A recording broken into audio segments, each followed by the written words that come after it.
Gözü edinmeli. Doğrudur. İşe başlamalıyım. Birimiz divar üstünde kalmalı. Her gün görsədik təsdiqlər var. Sonra mən qalım. İşin olar kimi xəbər verərəm. Hə, sən qal. Sən divardan aşa bilməzsən. Niyə aşa bilmirəm ki? Yaxşı. Gülsi, sən mənimlə gedərsən. Sənə çox hərəkət etmək lazımdır. Bu qədər kökəlmək olmaz. Qulaq as.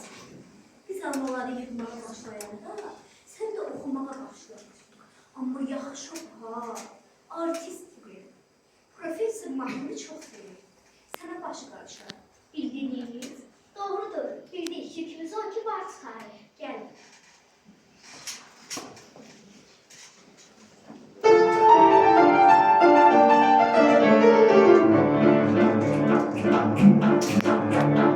Ağaçlar eğilir, gün babama gider. Ağaçlar eğilir, gün babama gider. Selam babama gider. Selam babama gider.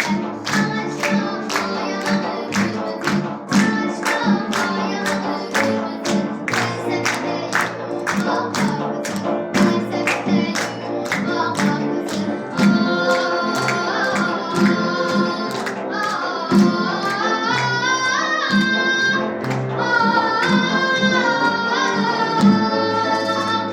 Ağaçta bağlanıp baldan çeker kız oğlan ile on elbette.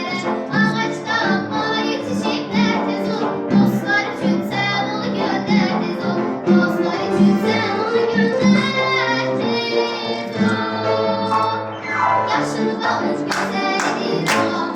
Alma der, babam babam, alma der, babam babam.